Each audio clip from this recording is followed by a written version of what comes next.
He was having a panic attack. Stop being insecure, my wife said after missing our anniversary dinner to comfort her male co-worker. I didn't argue. I quietly took off my ring and placed it on top of the blue folder sitting on the table. She glanced at the papers inside, dropped her purse, and screamed, "Wait, you can't show this to—" "I'm glad to have you here. Follow this story until the end and comment the city you're watching from so I can see how far my story has reached." I had been looking forward to March 15th for weeks. 25 years of marriage deserved something special, something that would remind Kristen and me of why we fell in love in the first place. I spent the entire day preparing her favorite meal, lobster thermidor with roasted asparagus, the same dish we'd shared on our honeymoon in Maine all those years ago. The dining room table was set with our wedding china, the good silverware that we only used for special occasions, and candles flickering in the crystal holders her mother had given us.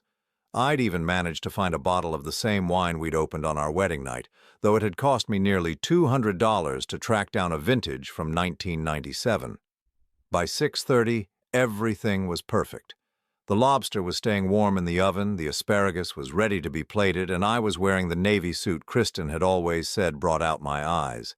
I'd even splurged on a new tie, something I rarely did since becoming more budget-conscious after my mother's medical bills had eaten into our savings. But 6:30 came and went, then 7, then 7:30. At 8:15, my phone finally buzzed with a text message that would change everything between us. "Sorry, honey. Marcus is having a panic attack at work. Can't leave him like this. We'll make it up to you tomorrow. Love you."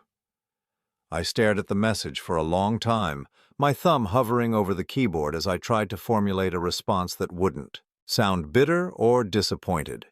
Marcus Chen was Kristen's new colleague at the marketing firm, someone she'd mentioned frequently over the past few months since starting her new position. According to her stories, he was brilliant but fragile, prone to anxiety attacks that left him unable to function. "Hope he feels better soon," I finally typed back. "Dinner will keep."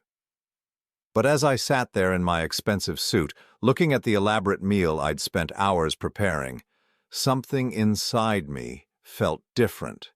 It wasn't just disappointment. I'd dealt with plenty of that over the years as our marriage had slowly shifted from passionate partnership to comfortable routine. This was something else.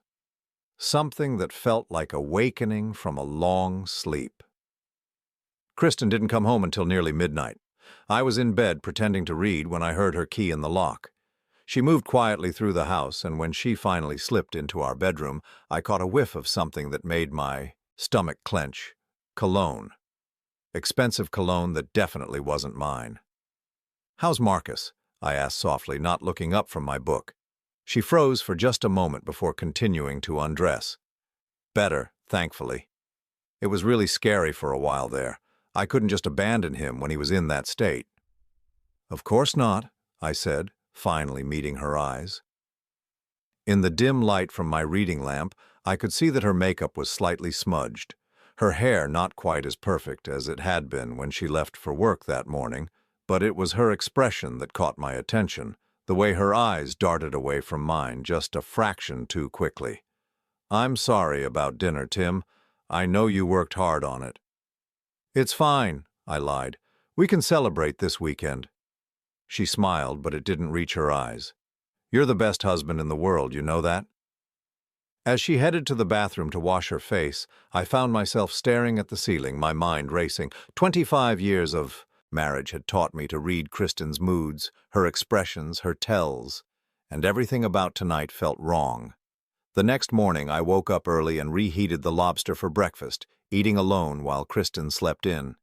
The expensive wine had gone flat overnight, and the romantic gesture that had seemed so important yesterday now felt foolish. But as I sat there, mechanically cutting through the reheated seafood, I made a decision that would change everything. I was going to start paying attention. Over the next few weeks, I began to notice things I'd apparently been blind to before. The way Kristen's phone was always face down on the table during dinner, how she'd started working late at least 3 nights a week, always with explanations about urgent projects or client emergencies. The fact that she'd bought new perfume, something light and floral that she claimed made her feel more confident at work. Most telling of all was how she'd become protective of her schedule, in a way she'd never been before. For years, we'd shared a family calendar on the refrigerator, marking important events and appointments. But suddenly, Kristen's work commitments were too complex to write down, too subject to last-minute changes to plan around. "It's just the nature of the business," she'd explain when I asked about her increasingly erratic hours. "Digital marketing moves fast. I have to be flexible." I wanted to believe her. God, how I wanted to believe her. But there were too many small inconsistencies, too many moments when her explanations didn't quite add up. Like the Tuesday evening she came home with wet hair claiming she'd been caught in a rainstorm that the weather report insisted hadn't happened. Or the Friday when she said she'd grabbed dinner with a client, but I could smell the distinct aroma of her favorite Italian restaurant, the one that was in the opposite direction from her office. It was during this period of growing suspicion that I made the decision that would eventually lead to the blue folder. I'd never hired a private investigator before, never imagined I'd be the kind of husband who needed to. But something inside me had broken the night of our anniversary, and I couldn't seem to put it back together. James Patterson came highly recommended by a colleague who'd used his services during his own messy divorce. He was a former police detective, professional and discreet, with an office in a nondescript building downtown. When I met with him on a rainy Thursday afternoon, I felt like I was betraying everything I'd believed about my marriage. "I need to know if my wife is having an affair," I told him, the words feeling foreign in my mouth. James didn't react with surprise or judgment. He simply pulled out a yellow legal pad and started taking notes. "How long have you been suspicious?" "About a month, maybe longer. I think I've been in denial." "That's normal," he said matter-of-factly. "Can you give me her schedule, her routines, the names of people she's mentioned recently?" As I provided him with the details of Kristen's life, her work address, her typical hours, the names of colleagues she'd mentioned, I felt like I was dissecting our marriage with surgical precision. Every piece of information I shared felt like another small betrayal, but I couldn't stop myself. "I charge $500 a day, plus expenses," James explained as we wrapped up the meeting. "Most cases like this take between 1 and 2 weeks to resolve, depending on how careful the subject is being." $500 a day. 10 days of surveillance would cost me $5,000, money that would come out of the account Kristen and I shared, money that had originally been earmarked for a vacation we'd been planning to take for our anniversary. The irony wasn't lost on me. "One more thing," James said as I prepared to leave. "Are you sure you want to know the truth? Because once we open this door, there's no closing it again." I thought about Kristen sleeping peacefully in our bed while I lay awake wondering where she'd really been. I thought about the elaborate anniversary dinner that had gone cold while she comforted another man. I thought about 25 years of marriage that might have been built on lies I was too trusting to see. "I'm sure," I said, and I meant it. That night, as Kristen told me about her day over dinner, another story about Marcus's ongoing struggles with anxiety, another explanation for why she'd been unreachable for 3 hours in the middle of the afternoon, I listened with new ears. Every detail felt calculated, every explanation too rehearsed. But I smiled and nodded and asked appropriate questions because I'd learned something important during my meeting with James Patterson. If Kristen was lying to me, if she was living a double life, then I needed to be smarter than she was. I needed to gather evidence, build a case, protect myself. I was done being the trusting husband who believed every story, who never questioned convenient explanations or sudden changes in routine. The blue folder that would eventually hold the truth about my marriage was still days away from existing, but the man who would fill it with evidence had already been born. As I went to sleep that night, listening to Kristen breathe beside me, I wondered if I was sleeping next to a stranger. The woman I'd loved for 25 years, who I'd trusted with my heart, my future, my life, was she real, or had she been performing for so long that even she'd forgotten who she really was?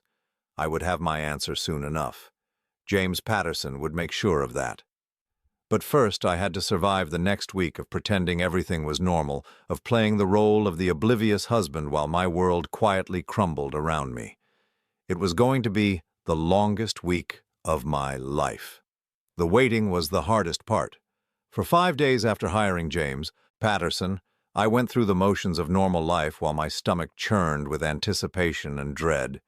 Every morning I kissed Kristen goodbye and wished her a good day at work, knowing that somewhere across town, a stranger was watching her every move. I threw myself into my job at the sales office, staying late to avoid going home to an empty house when Kristen worked her increasingly frequent overtime hours. My colleagues probably thought I was gunning for a promotion, the way I suddenly became obsessed with reorganizing client files and updating prospect databases. The truth was, I needed something to occupy my mind while James Patterson slowly dismantled my marriage. On Wednesday of that week, Kristen announced she'd be working late again. "Big presentation tomorrow for the Morrison account," she explained, gathering her things after a dinner she'd barely touched. "Marcus and I need to get the final details hammered out." There was that name again, Marcus, in the 6 weeks since Kristen had started mentioning him. He'd become the explanation for everything. Her late nights, her weekend work sessions, her sudden inability to stick to any schedule we'd previously agreed upon. "Will you be home by 10?" I asked, keeping my voice casual. "Probably closer to 11, she said, already moving toward the door. "Don't wait up." After she left, I sat in our living room, surrounded by the comfortable furniture we'd chosen together, looking at the family photos that lined the mantelpiece. There we were on our wedding day, both of us so young and sure that love would be enough. Our first house, our vacations, Christmas mornings, anniversary dinners from happier years. When had she stopped being happy? When had I stopped being enough? My phone rang at 9:47. James Patterson's voice was calm and professional, but I could hear something underneath it that made my hands shake. "Timothy, we need to meet, tomorrow morning if possible. You found something." "Yes. Can you come to my office at 8 a.m.? I barely slept that night. Kristen came home at 11:15, just as she'd predicted, smelling faintly of wine and wearing an expression of satisfied exhaustion that I'd once found attractive. Now it made me nauseous. "How did the presentation prep go?" I asked as she got ready for bed. "Really well. Marcus has some brilliant ideas for the Morrison campaign. I think we're going to nail it tomorrow." She kissed my forehead before turning out the lights, and I lay there in the dark, wondering if that would be the last time she'd touch me with genuine affection, or if the affection had been fake for longer than I wanted to know.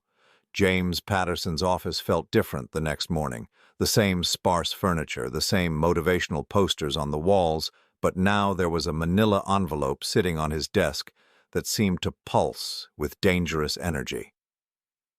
"Before we start," he said, gesturing for me to sit down, "I want you to know that what I'm about to show you will be difficult to see. Are you ready?" I nodded, not trusting my voice. He opened the envelope and spread a series of photographs across his desk like playing cards. Black and white surveillance photos, time-stamped and dated. Each one felt like a physical blow. Kristen entering a hotel lobby with a tall man in an expensive suit. The timestamp read, Tuesday, March 22nd, 6:15 p.m. The night she'd said she was working on the Henderson account presentation, Kristen and the same man sitting across from each other at an intimate restaurant table, leaning close together, her hand covering his. Wednesday, March 23rd, 7:43 p.m., the night of the Morrison presentation preparation. Kristen kissing the man goodbye in the parking lot of the same hotel, her arms wrapped around his neck in a way that spoke of long familiarity. Thursday, March 24th, 10:28 p.m., last night when she'd come home, claiming to be exhausted from work. "His name is Marcus Chen," James said quietly. "He's not her colleague. He's the regional marketing director for Chen Industries, a company that has no business relationship with your wife's firm." I stared at the photographs, my vision blurring slightly around the edges. "How long?" "Based on what I've observed, at least 3 months. But Timothy, there's more." He pulled out another set of documents. financial records, printed emails, copies of legal paperwork that made my blood run cold. Your wife and Marcus aren't just having an affair. They're planning to start their own marketing consultancy. They've been using insider information from both of their current employers to build a client list, and they've been meeting with potential investors for the past 6 weeks. I felt like I was underwater, trying to process information that seemed to float just out of reach. Insider information? Client lists, marketing strategies, competitive intelligence. They're essentially planning to steal from both companies to launch their new venture. The initial investment meetings started in February, right around the time your wife's schedule became irregular. He showed me email printouts where Kristen and Marcus discussed which clients they could transition to their new firm, how much startup capital they'd need, and which of their current colleagues they might be able to recruit. The level of detail was staggering.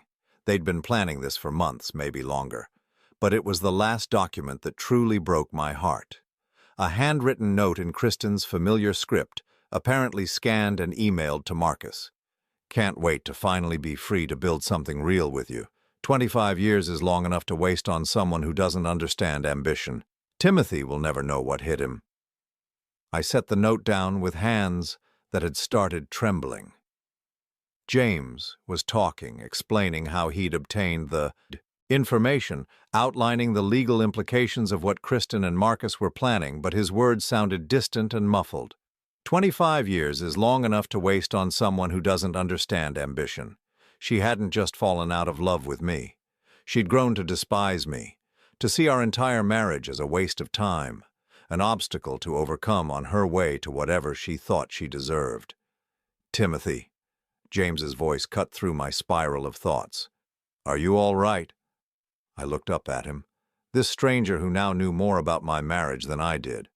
What do I do now? That depends on what you want. If you're thinking about divorce, this evidence will be helpful. If you want to report their business plans to their current employers, I can facilitate that. If you want to confront your wife, I'd recommend having legal representation present. Legal representation. Divorce. Reporting them to their employers. A month ago, my biggest concern had been whether to splurge on premium cable channels. Now I was planning the destruction of a 25-year marriage and possibly 2 careers. I need some time to think, I said, gathering up the photographs and documents. Of course. But Timothy, be careful. If they suspect you know, they might accelerate their timeline, and if they're willing to commit corporate espionage, they might not hesitate to take other steps to protect themselves. The drive home from James's office passed in a blur. I kept thinking about Kristen's note, the casual cruelty of reducing our marriage to wasted time. Had she been thinking that when we celebrated our 20th anniversary, our 21st, when exactly had love turned to contempt, and how had I missed it? I called in sick to work and spent the day in my home office, organizing the evidence James had given me into neat piles. The photographs went in one stack, the financial documents in another, the emails and legal papers in a third. Then I put everything into a blue folder I'd bought for organizing tax documents, something ordinary and unremarkable that could sit on my desk without attracting attention. That blue folder became my anchor over the next few days. When Kristen told me about her day, spinning elaborate stories about client meetings and project deadlines, I would think about the folder and remind myself that I knew the truth now. When she apologized for missing dinner because of a work emergency, I would picture the photographs of her kissing Marcus in a hotel parking lot. The strangest part was how normal everything seemed on the surface. Kristen still asked about my day, still commented on the weather, still reminded me to pick up milk on my way home from work. The woman who had written that cruel note about wasting 25 years was the same woman who folded my laundry and left encouraging notes in my lunch bag. Had she always been this good at compartmentalizing? Had our entire marriage been a performance? On Sunday evening, as we sat watching television together on the couch we'd bought for our 10th anniversary, Kristen reached over and took my hand. "I love you, Timothy," she said softly, her thumb tracing circles on my palm. "I know I've been distracted with work lately, but you know that, right? That I love you?" I looked into her eyes, searching for some sign of the woman who had written those horrible words about our marriage, but all I saw was the face I'd been waking up next to for 25 years. "I love you too," I said, because I did. Even knowing what I knew, even seeing the evidence of her betrayal spread across James Patterson's desk, I still loved the woman I'd married. The problem was, I was no longer sure that woman actually existed. That night, after Kristen fell asleep, I lay in the dark making plans. I couldn't confront her yet. I needed to understand the full scope of what she and Marcus were planning first.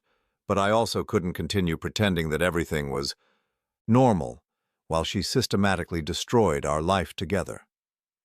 The blue folder sat in my desk drawer, waiting for me to decide what to do with its contents. But for the first time since this nightmare had started, I felt like I had some control over the situation. Kristen might be playing a game I hadn't known existed, but now I knew the rules. I spent the next week becoming someone I'd never been before, a husband who investigated his own wife. Every morning after Kristen left for work, I would pull out the blue folder and study its contents like a detective building a case. But the more I learned, the more I realized that what James Patterson had uncovered was just the beginning. The breakthrough came on a Thursday evening when Kristen made a mistake that would cost her everything. She was in the shower getting ready for another late client meeting when her phone buzzed on the nightstand. Without thinking, I glanced at the screen and saw a text from Marcus that made my blood freeze. Investment meeting moved to Friday. Patterson Industries confirmed 300,000. We're almost there, baby. Patterson Industries. I knew that name. They were one of my company's biggest competitors, a firm we'd been trying to land for months. If Kristen and Marcus were meeting with them, it could only mean one thing. They were stealing our clients along with everything else. I quickly wrote down the details and slipped the phone back into place, just as I heard the shower turn off. When Kristen emerged, wrapped in her terry cloth robe, I was reading a magazine as if nothing had happened. "Who was that?" I asked casually, not looking up from an article about golf techniques I had no interest in learning. "Who was what?" "Your phone buzzed. Thought it might be important." She picked up her phone, checking the screen with the practiced nonchalance of someone who'd been hiding things for months. "Just a reminder about tomorrow's presentation. Nothing urgent." Another lie delivered so smoothly that if I hadn't seen the text myself, I would have believed it completely. The next morning, I called in sick again and drove to James Patterson's office with a list of questions that had kept me awake all night. "I need you to dig deeper," I told him, sliding a piece of paper across his desk. "Patterson Industries, Chen Industries, anyone else they might be meeting with? I think this is bigger than we thought." James studied my handwritten notes, his expression growing more serious as he read. "Industrial espionage," he said finally. "If they're stealing client information and using it to poach accounts, we're talking about felony charges, not just adultery." "Can you prove it?" "Give me another week. But Timothy, if I find what I think I'm going to find, your wife could be looking at serious jail time. Are you prepared for that?" I thought about Kristen getting dressed for work that morning, kissing my cheek goodbye, reminding me to pick up her dry cleaning. The woman who still made my coffee exactly the way I liked it, who still laughed at my terrible jokes, who still reached for my hand when we walked through parking lots. "I'm prepared for the truth," I said, "whatever it is." That weekend, Kristen announced she needed to work both Saturday and Sunday to prepare for a major presentation the following week. "It's the biggest account we've ever pitched," she explained as she packed her laptop bag. "If we land this one, it could change everything for the company." I smiled and told her I understood, kissed her goodbye, and wished her luck. Then I spent the weekend doing something I'd never imagined I'd have to do. I followed my own wife. Saturday morning, instead of going to her office building, Kristen drove to the Marriott downtown. I parked across the street and watched as she met Marcus in the lobby, both of them dressed like they were attending a funeral rather than a casual work session. They disappeared into the elevator together, and I spent the next 3 hours sitting in my car, wondering what they were really doing in that hotel room. Sunday was worse. This time, They met at an expensive restaurant on the other side of town, joined by two men in expensive suits who looked like the kind of people who made seven-figure decisions over lunch. I couldn't get close enough to hear their conversation, but I didn't need to. The body language told the story. Leaning in conspiratorially, shaking hands over contracts, raising champagne glasses to toast agreements I wasn't supposed to know about. When Kristen came home Sunday evening, she was glowing with excitement. "How did the presentation prep go?" I asked, setting aside the book I'd been pretending to read. "Amazing! I think we're really onto something special, Tim. This could be the opportunity I've been waiting for my whole career." She wasn't lying about that part. This was the opportunity she'd been waiting for, the chance to steal enough clients and inside information to launch her own company with her lover. The fact that it would destroy my career and our marriage was apparently just collateral damage. Monday morning brought the call I'd been dreading and anticipating in equal measure. "Timothy, we need to meet immediately," James said, his voice tight with urgency. "What I've found, it's worse than we thought." This time, his desk was covered with enough documents to fill 3 blue folders: financial records, email printouts, legal contracts, incorporation papers, and photographs that painted a picture so damning that I felt sick just looking at it. "Your wife and Marcus Chen have been planning this for 8 months, James began, spreading the evidence out like a prosecutor presenting a case. "They've already incorporated their new company, MC Strategic Solutions. They've secured initial funding of $500,000 from investors who think they're getting proven marketing executives with established client relationships." He showed me copies of the incorporation papers, filed in February, listing Kristen as CEO and Marcus as Chief Strategy Officer. Their business address was a luxury office suite downtown, already leased and furnished with money from their investors. "But here's the really damaging part," James continued, pulling out a thick folder of printed emails. "They've been systematically copying client databases from both their employers. Your wife has been photographing confidential documents, copying strategic plans, even recording private meetings without permission." The emails between Kristen and Marcus were breathtakingly casual in their criminality. They discussed which clients would be easiest to steal, how to time their resignations for maximum damage to their current employers, and how much proprietary information they'd need to copy before making their move. But it was the personal emails that cut the deepest. "I can't wait to be done. Pretending," Kristen had written in one message. 25 years of playing house with someone who has no vision, no ambition, no drive to be anything more than ordinary. Timothy's a good man, but he's small-minded. He'll never understand what we're building." In another, "The hardest part isn't the lying. It's having to act grateful for a life I outgrew years ago. When we launch MC Strategic, I'll finally be free to be who I really am." And the most devastating, "Tim still thinks I'm the same 25-year-old girl he married. He has no idea that person died of boredom years ago." I set that last email down and looked up at James, who was watching me with the careful expression of someone who'd delivered bad news to too many people. "There's more," he said gently. "They're planning to resign from their current jobs next Friday and start poaching clients immediately. They expect to be fully operational within 30 days. "Next Friday," I repeated numbly. "That's in 6 days. "Yes. And Timothy, there's something else you need to know. Your wife has been transferring money from your joint savings account into a personal account she opened 3 months ago. Small amounts, never enough to trigger alerts, but it adds up to just over $37,000. $37,000. Money we'd saved together, money that was supposed to be for our future, for emergencies, for the life we were supposed to be building together.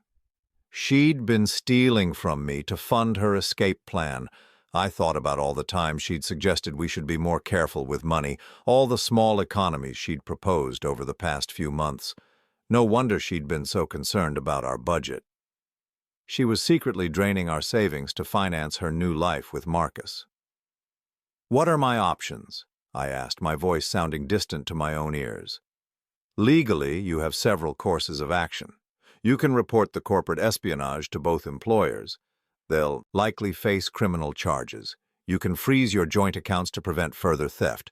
You can file for divorce and use this evidence to protect your assets, or—" He paused, studying my face carefully. "You can confront them before they make their move." "What do you mean?" "They think they're safe. They think you're the trusting husband who will never suspect anything. But you have 6 days to disrupt their timeline, to take control of the situation before they can execute their plan." I gathered up the evidence, now enough to fill 2 blue folders instead of 1, and drove home in a daze. The house felt different when I walked through the door, tainted by the knowledge of what Kristen had been planning in these same rooms, where we'd shared 25 years of what I'd thought was genuine love. That evening, as Kristen told me about her day, more lies about client meetings and project deadlines, I found myself studying her face like I was seeing it for the first time. How had someone I'd loved for so long become so skilled at deception? When had she learned to look me in the eyes while systematically destroying everything we'd built together? "You seem distracted tonight," she said as we got ready for bed. "Everything okay?" I looked at her. Really looked at her. And for the first time in weeks, I told her the complete truth. "Actually, I've been thinking a lot lately about ambition," I said carefully. "About what it means to build something meaningful with your life." Her eyes flickered with interest. "What brought that on?" "Just wondering if I've been too small-minded, you know. Too satisfied with ordinary when I should be reaching for something bigger." For just a moment, her mask slipped. I saw excitement flash across her face, followed quickly by calculation as she tried to figure out if this conversation was leading somewhere dangerous. "I think," she said slowly, "that it's never too late to dream bigger, to want more. Even if it means leaving behind everything you've built before. Especially then," she said, and there was real passion in her voice now, "sometimes you have to be willing to burn down the old life to build the new one." I nodded thoughtfully, as if I were considering her words instead of recognizing them as a confession. "You're right," I said. "Sometimes you do have to burn down the old life." She smiled and kissed my forehead, the same gentle gesture she'd been giving me for 25 years.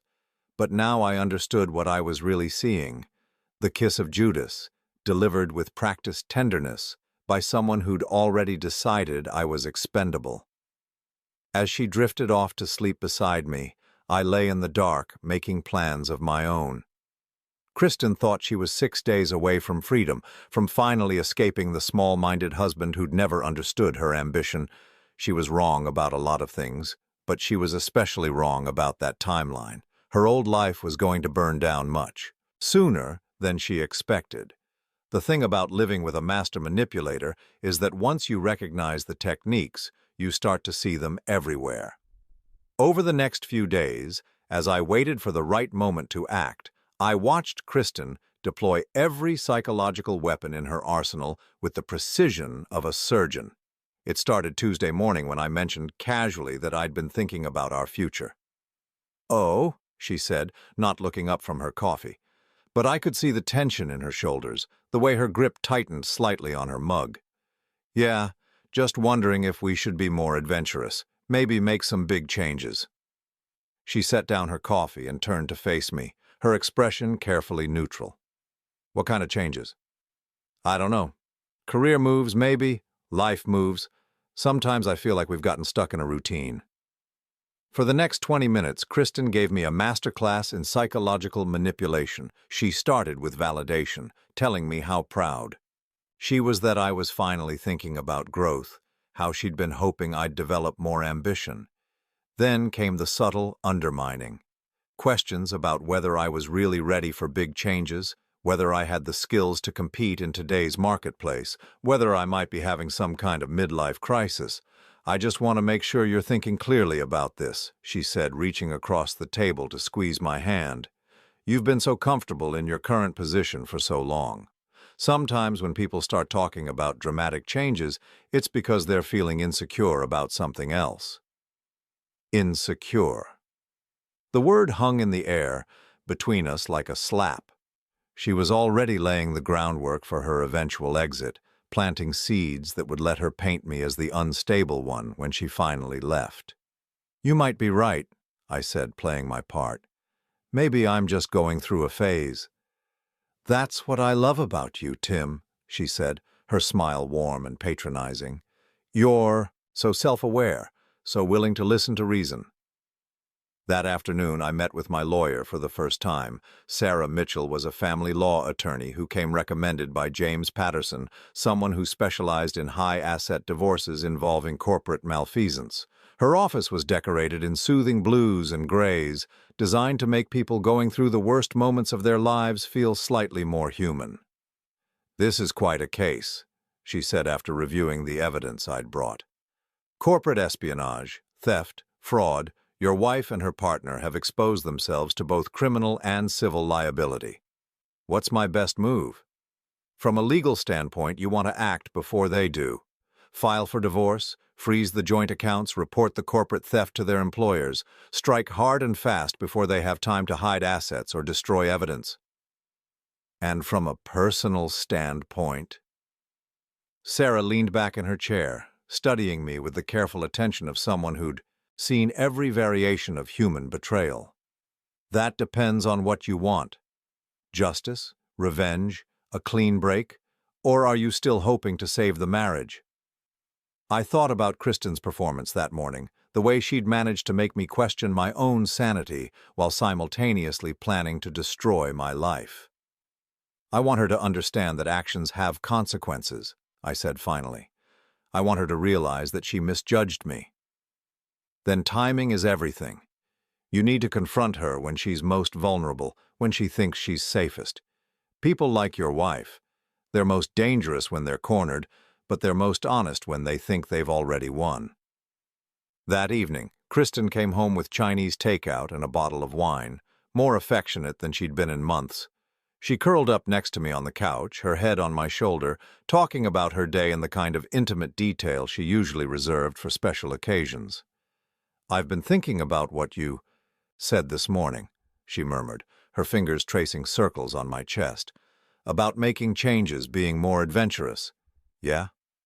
Maybe we should plan a trip somewhere. Europe, maybe. Take a real vacation for once." I almost laughed. Europe. She was planning to leave me within days, and she was talking about vacation plans like we had a future together.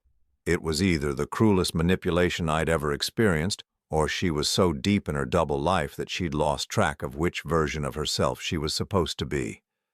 "That sounds wonderful," I said, stroking her hair. "When were you thinking?" "Maybe this fall. After things settle down at work. I might have some big changes coming professionally, but once that's all sorted out, we could really focus on us." Big changes. She was going to quit her job and steal half their clients, but she was describing it like a promotion. The audacity was breathtaking.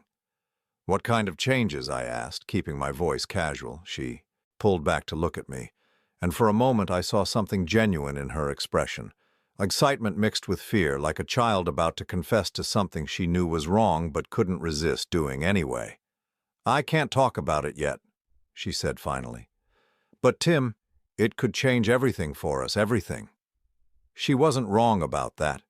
Her plan would definitely change everything, just not in the way she expected.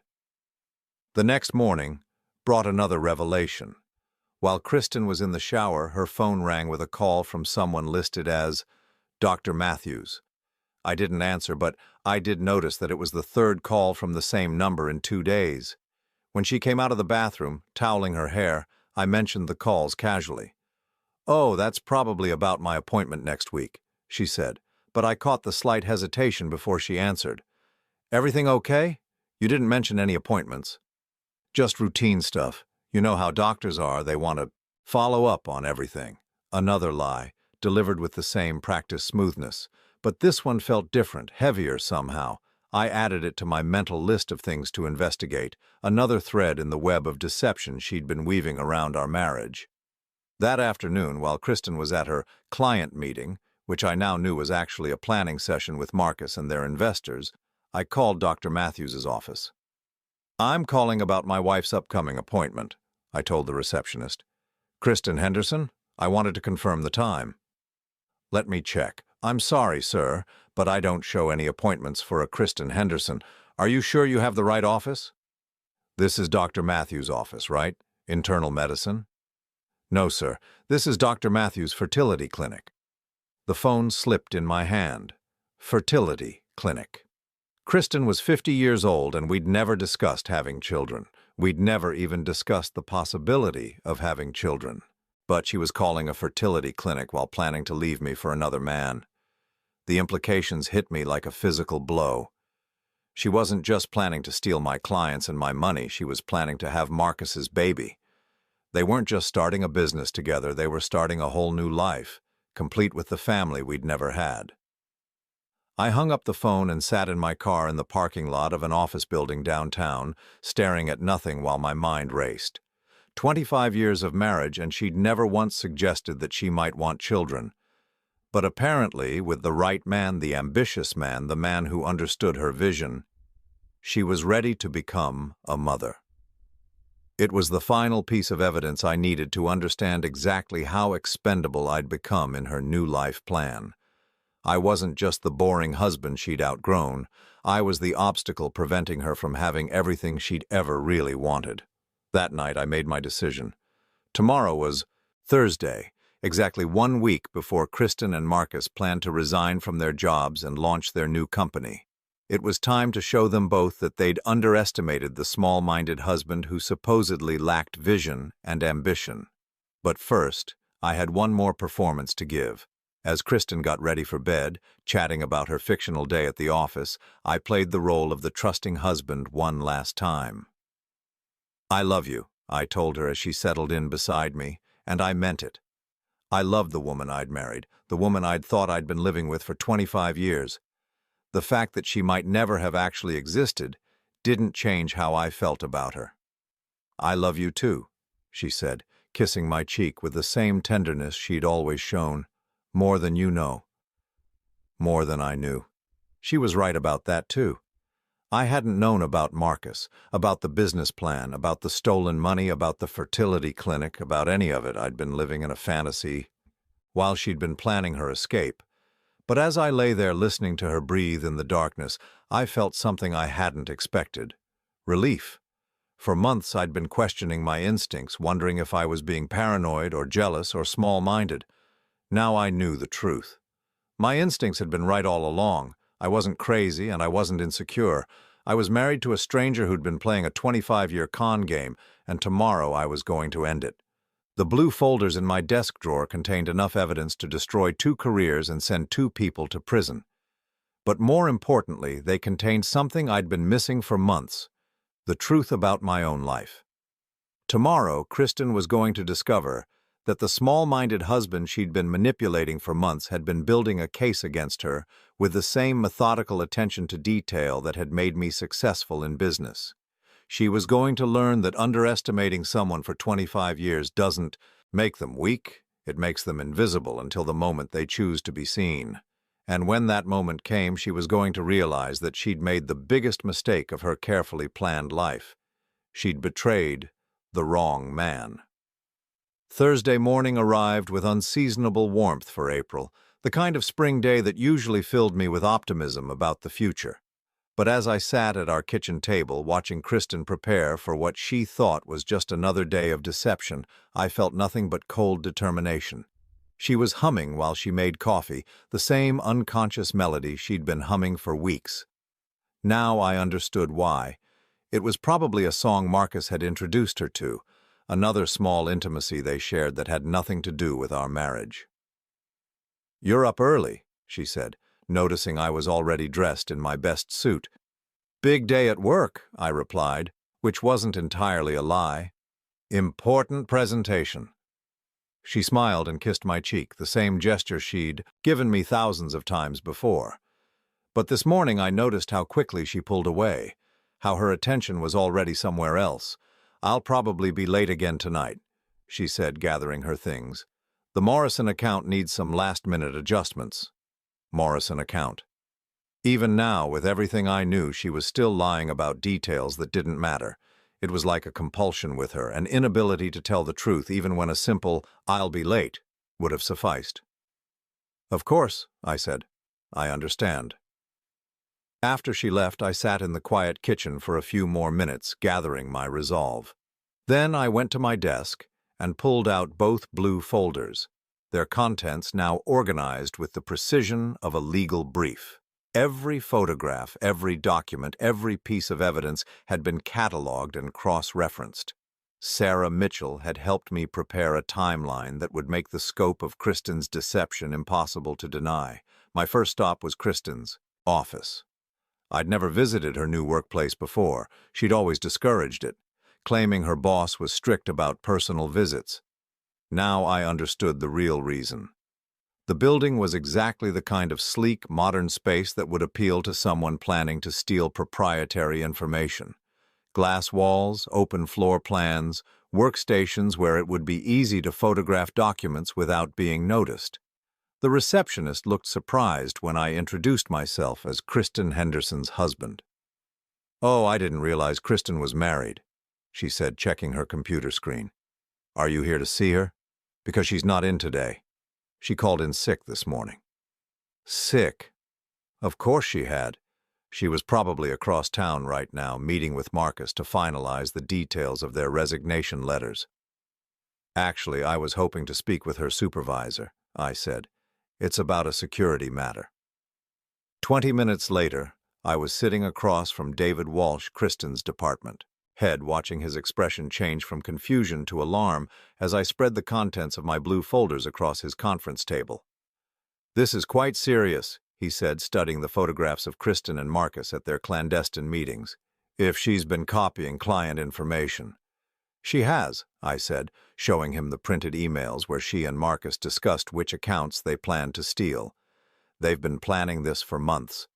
They intend to resign tomorrow and start poaching your clients immediately." David's face went pale as he read through the evidence. "We'll need to involve legal counsel immediately, and security. If she has access to our systems—" "I've already made copies for your legal team," I said, handing him a sealed envelope. "But I wanted you to know before I take the next step." "Which is?" I looked out the conference room window at the city below, thinking about Kristen somewhere out there, believing she was hours away from pulling off the perfect crime. "I'm going to give her a chance to confess," I said, "tonight." My next stop was Chen Industries, where a similar conversation with Marcus's supervisor yielded the same shocked reaction and promises of immediate legal action.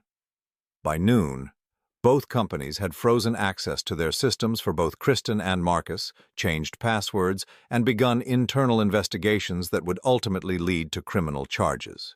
But I wasn't done yet. My final appointment of the day was with the investors who'd been funding MC Strategic Solutions. James Patterson had identified them through corporate records, 3 businessmen who thought they were backing experienced marketing executives with legitimate client relationships. They deserved to know they'd been lied to. The meeting took place in a downtown office building, in a conference room that smelled like expensive cologne and broken dreams.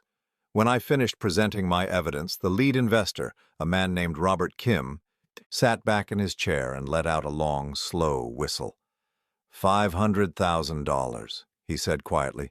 "They've already spent nearly $200,000 of it on office space and equipment." "I'm sorry," I said, and I meant it.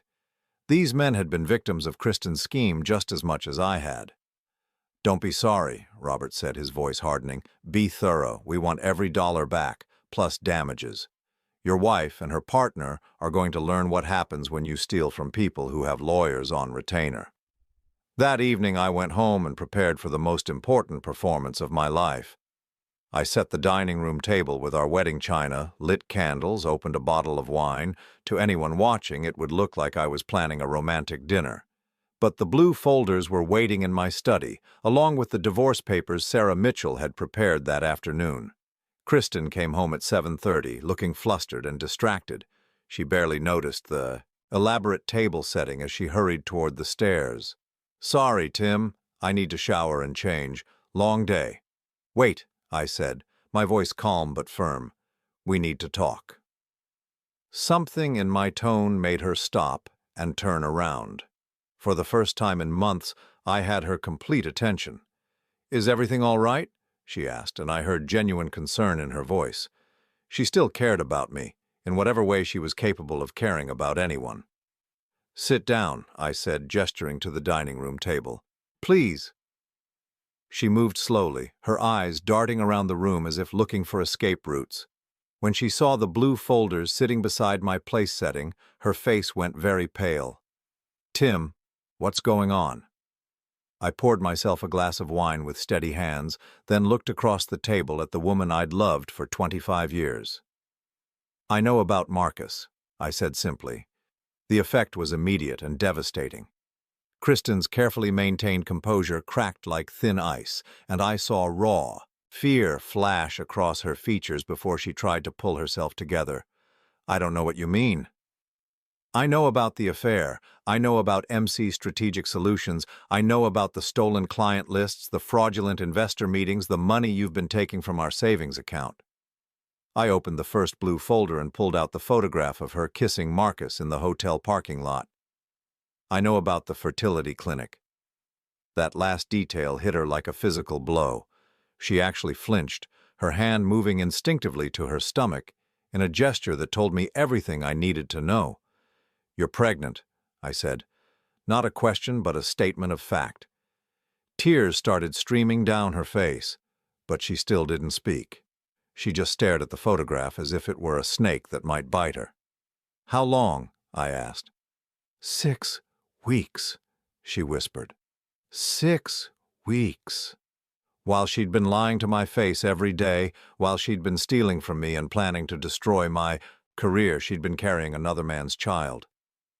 "Why?" I asked, and my voice broke slightly on the word. 25 years, Kristen. Why wasn't that enough?"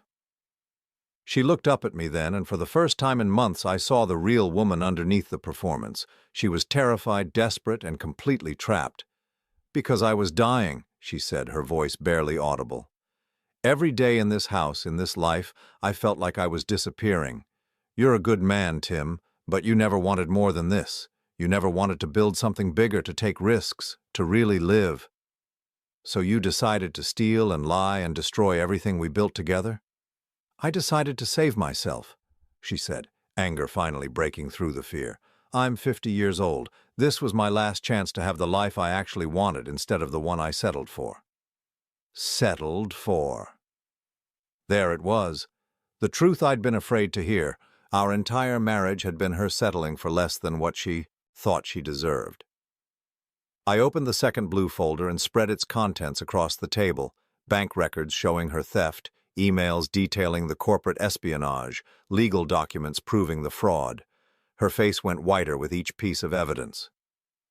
"Your last chance is gone," I said quietly. "Both companies know what you've been doing. The investors know they've been lied to. The police will probably be involved by tomorrow." She started crying harder then, ugly sobs that shook her whole body. "Tim, please, we can work this out. I can fix this." How? By lying to me some more? By stealing more money? By having Marcus's baby while pretending to be my faithful wife? She had no answer for that because there was no answer. She'd constructed such an elaborate web of deception that there was no way back to anything resembling truth.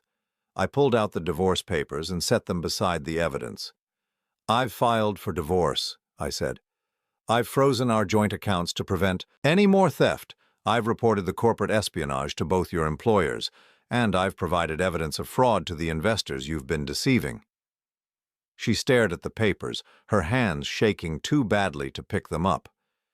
"You can sign these now, or you can sign them after you've hired a lawyer and spent money you don't have fighting a case you can't win. Either way, this marriage is over." "Tim, please," she whispered. "I know I've made mistakes, but we can—" "Mistakes?" I cut her off, my voice harder than I'd ever heard it. "Forgetting to take out the trash is a mistake. Sleeping with another man while planning to steal my career and my money, that's not a mistake, Kristen. That's who you really are." She collapsed forward, her face in her hands, sobbing so hard she could barely breathe. Part of me, the part that had loved her for 25 years, wanted to comfort her, to find some way to fix this impossible situation, but the larger part of me, the part that had been humiliated and betrayed and systematically deceived for months, felt nothing but cold satisfaction. She was finally experiencing consequences for her actions, finally understanding that her choices had prices she couldn't afford to pay. "What about the baby?" she asked through her tears. I looked at her for a long moment, this woman who'd been planning to leave me for months while pretending to love me every night. "That's between you and Marcus," I said finally. "Assuming he still wants anything to do with you when he finds out his business partner just destroyed both your careers." She looked up at me with red, swollen eyes. "You told them everything?" "I told them the truth, something you seem to have forgotten how to do." She signed the papers with shaking hands, her tears smearing the ink. When she finished, she looked up at me one last time. "I did love you," she said. "At the beginning, I really did." "I know," I said, and I meant it. "But love without respect, without honesty, without loyalty, that's not really love at all. That's just convenience." She gathered her things and left that night, moving out of the house we'd shared for 15 years with nothing but a suitcase and the weight of her own choices. I watched from the window as she loaded her car, and I felt something I hadn't experienced in months: relief. Pure, uncomplicated relief.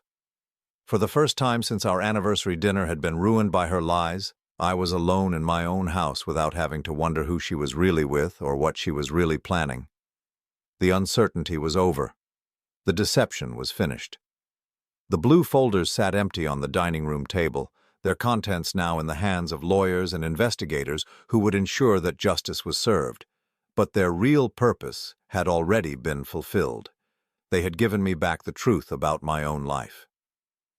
6 months later, I stood in the kitchen of my new apartment making coffee for one person and finding peace in the simple ritual.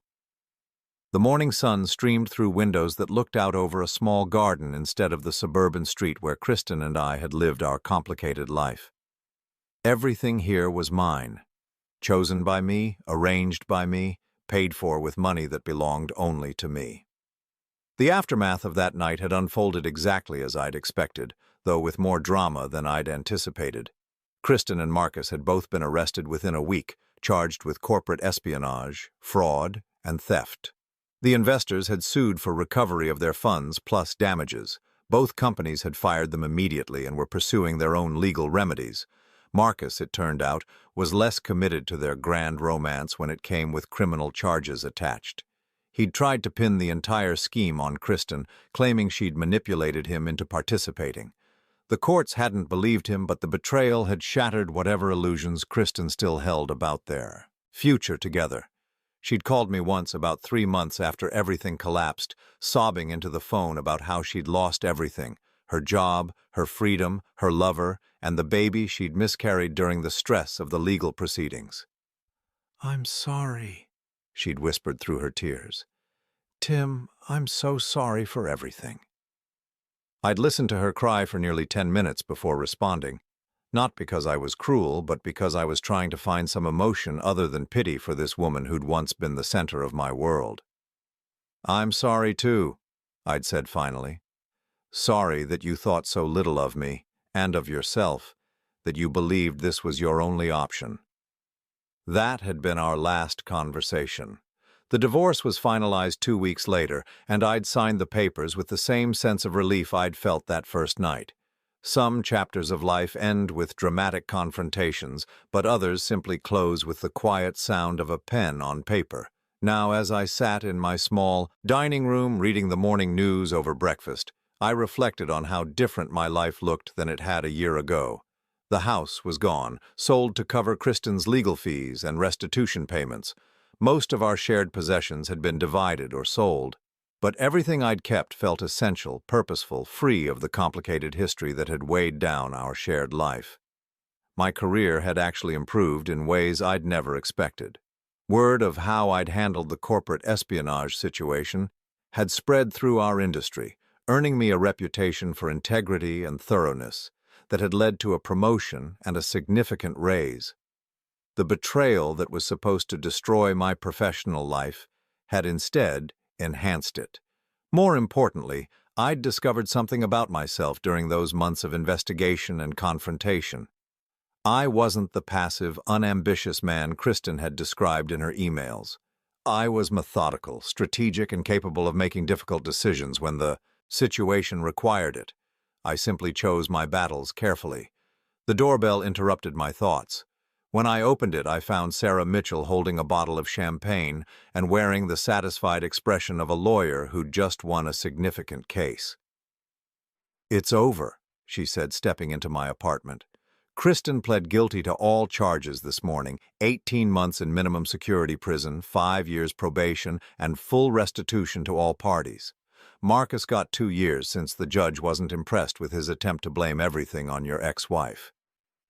I took the news calmly, feeling neither triumph nor sadness.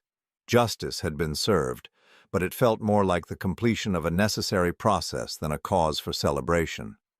"How do you feel?" Sarah asked, studying my expression carefully. "Free," I said, and realized it was completely true. For the first time in years, I feel completely free. We opened the champagne, though neither of us was really in a celebrating mood. This wasn't a victory party. It was more like a wake for the life I'd thought I'd been living. "What's next for you?" Sarah asked as we sat on my small balcony, looking out over the city. "I'm thinking about traveling," I said. "There are places Kristen never wanted to go, things she thought were boring or unsophisticated. Maybe it's time I found out what I actually enjoy when I'm not trying to please someone else." "That sounds healthy." "And I'm thinking about writing," I added, surprising myself by saying it out loud, "about what it's like to discover that the life you thought you were living was completely fictional." Sarah nodded thoughtfully. There might be other people who could benefit from hearing that story. After she left, I sat alone on my balcony as the sun set over the city. In the distance, I could hear the sounds of other people's lives. Traffic, conversations, music from open windows. But instead of feeling lonely, I felt connected to something larger than the small, deceptive world I'd been living in with Kristen. My phone buzzed with a text message from my sister Ellen, who lived across the country with her family. "Thinking of you today. Know it's been hard, but you're stronger than you realize. Love you." Ellen had been one of the few people who'd supported me completely through the divorce. Most of our mutual friends had initially tried to stay neutral, unable to understand how the quiet, devoted couple they'd known for decades had imploded so dramatically. But Ellen had never liked Kristen, had always sensed something calculating underneath her charm. "I always felt like she was auditioning for the role of your wife, instead of actually being your wife," Ellen had said when I'd called her after that first night with the blue folders. "Like she was playing a character she thought you wanted instead of showing you who she really was." She'd been right about that, as she'd been right about so many things I'd been too close to see. I texted her back. "Stronger and freer. Thank you for believing in me when I couldn't believe in myself." That night, I did something I hadn't done in years. I cooked an elaborate meal just for myself. Not because it was a special occasion, not because I was trying to impress anyone, but because I wanted to. I made paella, something Kristen had always claimed was too complicated and exotic for regular dinners. I opened a good bottle of wine, lit candles, and ate slowly while reading a book about solo travel through Spain. As I cleaned up afterward, I thought about the blue folders that had changed my life. They were long gone now, their contents photocopied and filed away in lawyers' offices and court records. But their real value hadn't been as evidence against Kristen. Their real value had been as proof to myself that I was capable of more than I'd believed.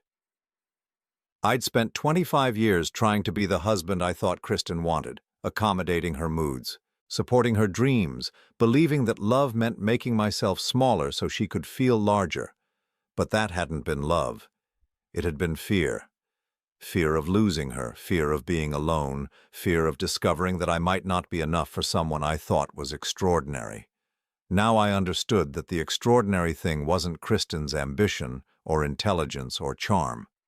The extraordinary thing was what happened when someone finally chose to be honest about what they wanted, what they deserved, and what they were willing to accept. Kristen had been dishonest about all of those things, and it had destroyed her life. But in forcing me to confront the truth about our marriage, she'd accidentally given me the greatest gift possible, the chance to build a life based on who I actually was, instead of who I thought someone else wanted me to be. Over the following months, I did travel to Spain, where I discovered that I loved flamenco music and late dinners and conversations with strangers in broken Spanish. I learned to paint watercolors, took a creative writing class, and started volunteering at a literacy center where I helped adults who were learning to read. I went on dates with women who knew nothing about my history, except that I was a recently divorced man who'd decided to explore new possibilities. Some of those dates led to second dates, and one led to a relationship with a woman named Catherine who taught art therapy and had the most honest laugh I'd ever heard. But more than any of that, I learned to enjoy my own company. I learned that being alone wasn't the same as being lonely, that cooking for one person could be just as satisfying as cooking for two, that having complete control over your own life was a luxury worth protecting. The blue folders were gone, but the man they'd helped create was still here. Stronger, wiser, and finally free to become whoever he chose to be. On the first anniversary of the night, everything had changed. I made myself the same meal I'd prepared for Kristen, lobster thermidor and roasted asparagus, with the same expensive wine I'd opened for our anniversary dinner. But this time, I ate every bite while it was still hot, savored every sip of wine, and felt grateful for every moment of peace.